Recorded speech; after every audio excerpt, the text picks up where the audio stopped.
धमाका धमाका धमाका बेदी गारमेंट्स पालिका बाजार सिरसा। हाँ जी, नवा दिन नवा धमाका ऑफर मैं ਤੁਹਾਡੇ ਵਾਸਤੇ ਲੈ ਕੇ ਆਇਆ ਜੀ। ਸੀਜ਼ਨ ਹੈਗਾ ਜੀ, ਗਰਮੀਆਂ ਦਾ ਸੀਜ਼ਨ ਹੈ। ਤੁਸੀਂ ਜਾਣਾ ਟ੍ਰਿਪ ਵਗੈਰਾ ਤੇ ਖਾਟੂ ਸ਼ਾਮ ਜਾਣਾ, ਉੱਥੇ ਤੁਸੀਂ ਬੈਗ ਵਗੈਰਾ ਆਪਣਾ ਲੈ ਕੇ ਜਾਓਗੇ।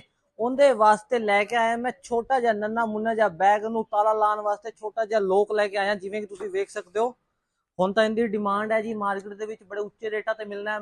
ਜ਼ਿਆਦਾਤਰ ਤਾਂ ਇਹ ਆਊਟ ਆਫ ਸਟਾਕ ਹੀ ਰਹੇਗਾ। ਲੋ ਜੀ, ਨਿੱਕਾ ਜਿਹਾ ਤਾਲਾ ਹੈ ਜੀ, ਇਹਦੇ ਤੁਹਾਨੂੰ 3 ਚਾਬੀਆਂ ਮਿਲਣਗੀਆਂ ਇਹਦੀਆਂ, ਠੀਕ ਹੈ। ਪੂਰਾ ਡਿਊਰੇਬਲ ਹੈ, ਜਿੱਥੇ ਮਰਜ਼ੀ ਲੈ ਕੇ ਜਾਓ ਤੁਸੀਂ। ਜੇ ਤੁਸੀਂ ਫਲਾਈਟ ਤੇ ਜਾਣਾ ਉੱਥੇ ਵੀ ਤੁਸੀਂ ਇਹਨੂੰ ਲਾ ਕੇ ਲੈ ਕੇ ਜਾ ਸਕਦੇ ਹੋ ਤੁਹਾਡੇ ਲਗੇਜ ਦੇ ਉੱਤੇ, ਠੀਕ ਹੈ। ਮਾਰਕੀਟ ਦੇ ਇਹਦੇ ਰੇਟ ਰਹਿਣ ਵਾਲਾ ਘੱਟੋ ਘੱਟ 40-45 ਰੁਪਏ ਇੰਨੇ ਤੱਕ ਦਾ ਮਿਲਦਾ ਹੈ। ਲੇਕਿਨ ਆਪਾਂ ਆਪਣੀ ਬੇਦੀ ਗਾਰਮੈਂਟਸ ਤੇ ਬੜੇ ਸੋਹਣੇ ਜਿਹੇ ਧਮਾਕੇ ਆਫਰ ਦੇ ਵਿੱਚ ਛੋਟਾ ਜਿਹਾ ਤਾਲਾ ਲੈ ਕੇ ਆਏ ਹਾਂ ਤੁਹਾਡੇ ਬੈਗ ਨੂੰ, ਤੁਹਾਡੇ ਸਮਾਨ ਨੂੰ ਪ੍ਰੋਟੈਕਟ ਕਰਨ ਵਾਸਤੇ। ਕਿੰਨੇ ਰੁਪਏ ਦਾ? ਮਾਤਰ ਤੇ ਮਾਤਰ 30 ਰੁਪਏ ਦਾ। ਜੇ ਤੁਸੀਂ ਮਾਤਰ 30 ਰੁਪਏ ਦੇ ਵਿੱਚ ਛੋਟਾ ਜਿਹਾ ਤਾਲਾ ਗ੍ਰੈਬ ਕਰਨਾ ਹੈ, ਕਿੱਥੇ ਆਣਾ ਪੈਣਾ? ਬੇਦੀ ਗਾਰਮੈਂਟਸ ਪਾਲਿਕਾ ਬਾਜ਼ਾਰ ਸਿਰਸਾ। पेज ਨੂੰ फॉलो, रील ਨੂੰ लाइक कमेंट शेयर जरूर करके आना।